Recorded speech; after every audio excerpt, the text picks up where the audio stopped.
Previously on Automotive Tales. Right, well, challenge is complete. That was obviously a clear win for the Mazda. Yeah. So next stop is Festival of the Unexceptional. So join us in the next video as we go to the festival. I mean, like literally now. Yeah. So right, see you there. Bye.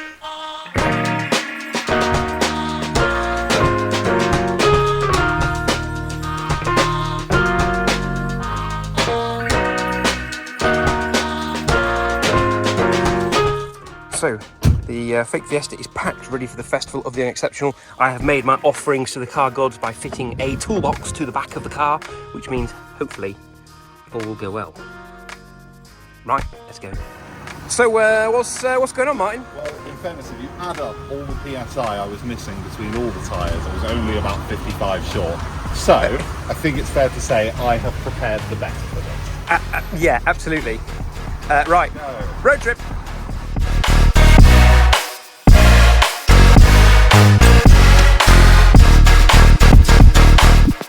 So just before we get into the heart of the video, I will warn you, I tried a new app which records both the front and the rear camera on my phone at the same time to try and give you a bit more of the feel of the event. However, it turns out this app does not use the image stabilization that is commonplace with the iPhone, which I used for most of my videos. So I'm afraid you might have to deal with shaky cam. Despite finding some video stabilization software, it hasn't really done the trick. So some of the videos are going to be a little bit shaky. So if you feel seasick, well, tough, get a paper bag, you'll be fine. Right, back to the episode.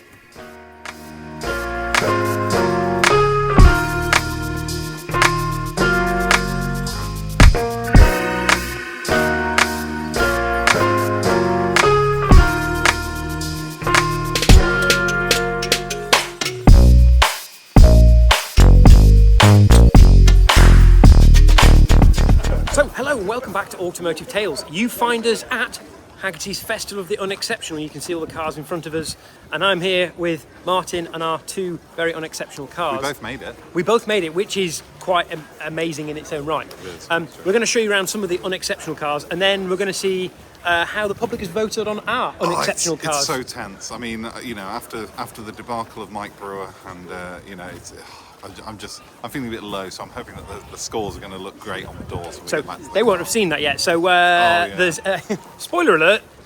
We've got some approval of Mike Brewer and of Paul Cowland as to which is the most unexceptional car, but you have to wait for that. Right, let's go look at some unexceptional cars.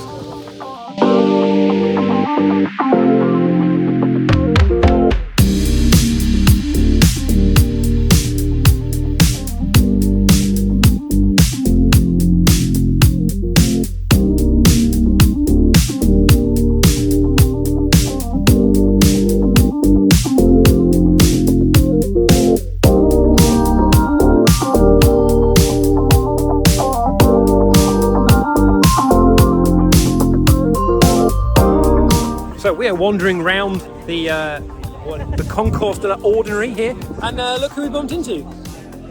At Yorkshire Sea-Eng, if you don't know who that is, go check out some of our other videos. The man who's fixing his Volvo very slowly. Very slowly.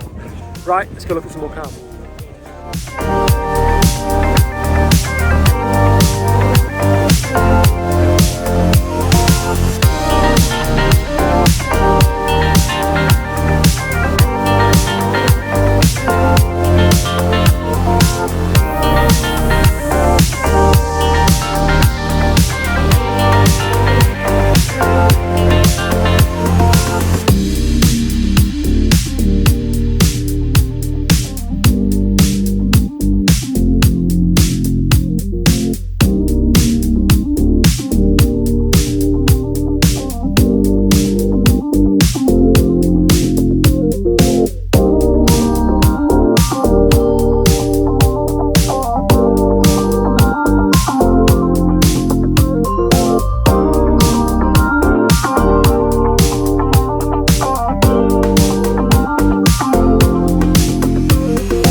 we made it to Haggerty's Festival of the Unexceptional. We are now parked with the Classics after a short issue with us not having been sent the proper passes. Thank you, Royal Mail. However, while I'm here, I bumped into this gentleman who straight away recognised the mighty Mazda. So, would you like to just quickly tell the camera what you told me just as we parked up? Oh, it was my ex-wife's granddad's car, which I believe he had it from new, and it spent certainly while I was with her up until about 7 years ago when he died. It spent all its life in Pershore, Worcestershire, and I've not seen it since, other than a Gumtree ad about 12 months ago, in which I was tempted to buy it myself. That is utterly incredible, arguably exceptional. That this little unexceptional car that we bought for our challenge, the first person that laid eyes on it knows the car. That's incredible. Thank you so much for coming up and speaking to us. That's amazing. I am still in touch with the son of the, really? The original owner. So it would be great to put them back in touch, and just for the sake of seeing the original car, that would be amazing. Yeah, I could certainly sort that out. Catch me in a bit. Oh, hello. You join us at the Festival of the Unexceptional. Hopefully you've seen some fun stuff as we've been walking around, but it comes to the most important bit of the day, working out which of our two unexceptional cars are the best, the most unexceptional, the best, most unexceptional. Yes, that. So, first of all, we went to ask some people you may have heard of, Paul Cowland and Mike Brewer, to find out what they thought. Okay, so I have a loaded question for you. Which is more unexceptional, a Toyota RAV4 or a Mazda 121? Which Mazda 121? What, the old Kia? Fake Fiesta. Fake Fiesta. Oh, well, that's the most unexceptional one out of the two of them, because the Toyota RAV4 is it's a cool car. It's a cool car. Underneath, you've got a Celica GT4 it's basically underneath. a hot hatch SUV, isn't it? It is, yeah. So I think that's an exceptional car. So yeah, Mazda 121. Is that what you got, a Mazda 121? Get in. You can vote for it down in the car park. We've got a little voting booth. You're turning up at a car show telling people that you've got the most unexceptional car in. It's just like, it's bizarre, isn't it? Concours next year, enter. Yes. Get it polished. You know you want to. So that was very clearly a win for the Mazda, I think you'll find, Martin. So disappointed that these experts don't have a clue what they're talking about. But should we see what they actually valued the cars at? Oh yes, that'll be good. I mean, that's clearly going to be a win for the Mazda as well. Really cool drivetrain, all bits of Celica and various bits from their rally car homologation program, and stuffed it in an SUV. So I don't know if you've driven one of these very much. I was lucky enough to drive the Heritage Fleet car, make a little film about it. These really are a bit of a weapon, aren't they? They're a great car, and you can talk about the SUVs of today, which are big and cumbersome and arguably too big. This is perfect. It was a perfect car at the time. It still is. What a great car. It's not nice. It looks like it's had a life, this one. It's been used for what it was intended for, off-road and uphill and down dale. What's fun about this, they really are a great road car. They look like an off-roader. They're a fabulous road car. Do we know the mileage on this one? Have we got that on our sheet? Let's have a look, Jim. We'll go old school, through the window. Good colour, same colour as the one on Toyota's Heritage Fleet, this. 67,000 miles. It looks like an interesting 67,000 miles, but actually it's very good corrosion-wise. Not much going on. Only a few little chips and marks. Some nice 100-plus period alloys there as well. I think she's ready for a set of tyres, to be fair. I think she could do with a set of tyres. They're getting a little bit old. But I think that's an interesting one. What would you see that one at, Jim? I think that would be... I think from an auction point of view, it's probably needing a little bit of love to be presented for retail, isn't it? But I think that could be somebody's great fun hack, that. Yeah, it's one of those cars that's very hard to value because there's not many out there to compare it against. Again, like I said earlier on, it's a car that maybe on the day it could surprise us all, as often they do. But I don't know, is it worth £3,500? What's interesting though, I think it's 2.5 to 3, but if you look at 80s off-roaders, so the square off-roaders, they are starting to fetch really good money. And what always happens in classic car retail and auctions is whatever gets expensive, it's the next one down is the one to buy. Because 80s off-roaders, like Land Cruisers, things like that, I've seen those at £30,000-40,000. I think you're right, this could be 2 to 3 grand. Sits on it for 5 years, 5 to 6, 7, very quickly, I think. Yeah, I think it's what we would call a sleeper. It's one of those cars, and you mentioned 80s off-roaders, we all go, Suzuki Vitara, that was the car, but these are just a bit more upper class, I think. And this is definitely a sleeper car. And one you could use every day, great car to use every day. That's fantastic. Now this is good because obviously it looks like a Ford Fiesta, but it's not. It's a Mazda 121. When Ford and Mazda were in bed with each other, there was some crazy cross projects. Of course, the Probe was basically a Mazda underneath. And the Mazda 121 was basically Fiesta underneath. It was. Yeah, well, I mean, there's reasons why he did it, to get around imports and things, but that doesn't matter. It's what it is. And again, what a lovely car this is, by the way. It's great condition, it really is. And also, I cannot remember the last time I saw a 121. There's not that many of this shape Fiesta left, is there, for starters? So you get the facelift, and there's loads of unique features you only got on the Mazda, you didn't get on the Ford. But they didn't sell very many, did they? Because basically you would have bought the Fiesta in most cases. Purely because of the brands, no other reason. But this is a very, very rare car. I'm just going to go check the mileage on it. Let's have a look. Nice colour as well. 63,000. Well, this is the gentleman we spoke to earlier on the live stage. So, sir, tell us about this car. So you bought it today. Thank you for that. The Mazda 121, a left field choice, which is what today's event's all about. What made you go for this rather magnificent motor car? Well, it was about a challenge between myself and my friend who's hiding off camera between these two cars, and it was really what was the most unexceptional. Obviously, a Mark IV Fiesta is quite ubiquitous. This is not. Everyone assumes it's a Fiesta. When you see the Mazda badge, they go, oh, but it is, but it isn't. So it's known colloquially as the fake Fiesta. So that's really what intrigued me to buy the car. And it was a challenge. So we've done tyres, we've done wheel bearings, we've done belts, we've done all sorts of stuff to get it ready for today, but all within our original budget, which was £1,000 for the two cars, or £1,000 each for the cars. I love that. And that's what I love about this marketplace, this unexceptional marketplace. And we were talking about this on the stage earlier. When we were kids, 17, 18, we only had 500 quid, 600 quid to put into a car. So, you know, it was what was available at the time. And core classics now, the stuff that we used to buy for nothing, they're all 5, 6, 7, 8 grand. This stuff is still out there, still available. It's just as much fun. You know, when I bought my Beetle when I was 17, this is just as much fun for a 17-year-old to buy today. I'm assuming you're a tiny bit older than that. Yeah, a little bit. A little bit. Obviously wearing very well. But these are just good news, aren't they? Like, you can buy all the patent Ford parts for 10p and 2p, just keep them on the road forever and ever and ever.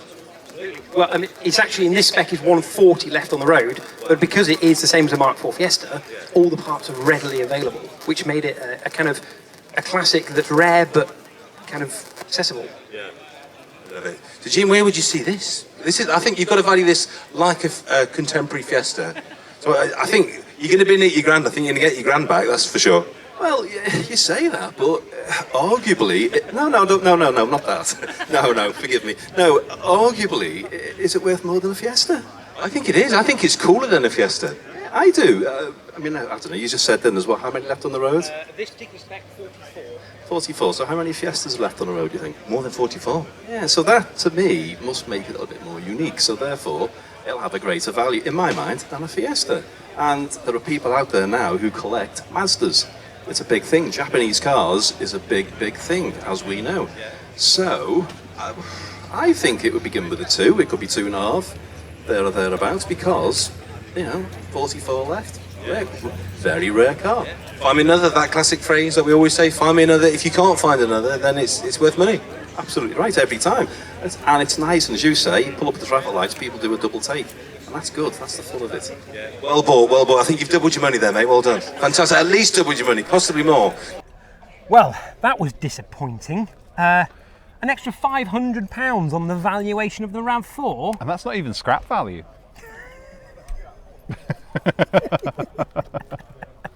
Well, thanks, Martin. Okay, well, the final test is going to be the public vote. So, you may have seen, we put some little boxes out for everyone to vote, which is their favourite, most unexceptional-ist car. That. And we have some boxes. Like Blue Peter, here's one we prepared earlier. Oh. As you see, the fake Fiesta, looks all right. Yeah. I think it's fair to say that today, on a day like today, the fake Fiesta seems to have taken it with the unexceptional crowd, which sums them all up. You're all unexceptional, and you've picked the wrong car. Well Thanks. done. Insult all my viewership, won't Yeah, absolutely. No, you've had your say. There were a lot of people as we were going around though that said, you know, we should probably look at what do we do with the cars now? That's a good question. So we bought them for the challenge of coming here. We've finished the challenge now, so I guess we have to sell them. Ooh. How do we sell them? Maybe we could pit them against each other in an auction. If only there was an auction house that had valued them today, that we could go and visit. Oh! There was an auction house that valued them today. Oh, well, that's good. That's handy. Well, looks like we're putting them to auction then. Perfect. The Right. final challenge is on. Excellent. Well, join us next time at some point way down in the future when we're going to put the two cars to auction, it seems. And maybe we'll count up the actual votes and see how far the Mazda beat the RAV4. Narrow. Right, well, that's all for this episode of Automotive Tales. Enjoy the rest of the show, and we'll see you next time. Bye.